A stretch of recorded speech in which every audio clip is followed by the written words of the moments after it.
নমস্কার বন্ধু। এখন একটি চর্চিত বিষয় সবারই মুখে, যে আনাজপত্রের এত দাম। সত্যি একজন মধ্যবিত্তদের মানে মুখের হাসি কেড়ে নেওয়ার মতো অবস্থা। কিন্তু সেই আনাজপত্রের দাম যদি আমরা ঠিক কারণটা বুঝতে যাই, আবার সেই চলে আসে গ্লোবাল ওয়ার্মিং, বৃষ্টি না হওয়া, এই সব কিছুই। কারণ এই সবের জন্যই দায়ী গ্লোবাল ওয়ার্মিং। কারণ আগে যে পরিমাণে বৃষ্টি হতো আমাদের বর্ষাকালে পশ্চিমবঙ্গে, সেই পরিমাণ অনেকটাই কমে গেছে। যদি আমরা খবরের কাগজ দিকে একটু দেখি, দেখতে পাবো যে আমাদের বাঁকুড়া পুরুলিয়া এলাকায় আরসা ব্লক যে আছে, বামুনডিয়ার চাষি মিলন মাহাতো 10 থেকে 12 হাজার বেগুন চারা বসিয়েছিলেন।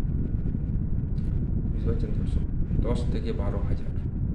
এবং এটা তিনি আশা রেখেছিলেন যে হয়তো বৃষ্টি হবে এবং এক উচ্চ ফলন করে তিনি বাজারে লাভ করবেন। কিন্তু তার সব আশায় জল ঢেলে দিয়েছে প্রকৃতি।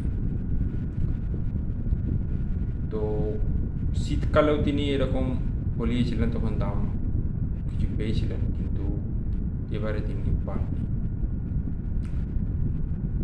তিনি তার কথায় যে হয়তো বৃষ্টি নেই, সেচ করেও আপনারা বলবেন যে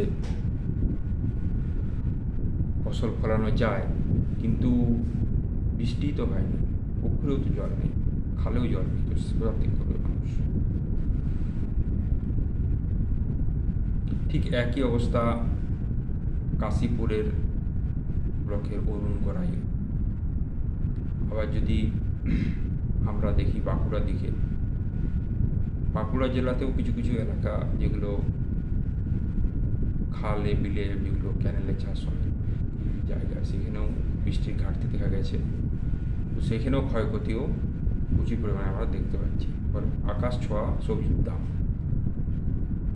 যেমন বাঁকুড়ার 2 ব্লকের চাষি তাপস কান্তি দে, তিনি ঢেঁড়স লাউ চাষ করেছিলেন, কিন্তু প্রচণ্ড গরমের জন্য তার যে সমস্ত ফলন হয়েছে সেটা প্রায় নগণ্য বলা চলে।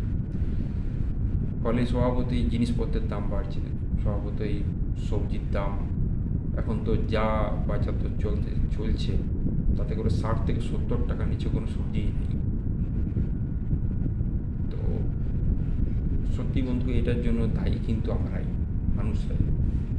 আমরা মাত্রাতিরিক্ত লোভ, আমরা লোভের উপর রাশ টানতে পারিনি। আমরা অরণ্য ধ্বংস করে নগরায়ণে মন দিয়েছি,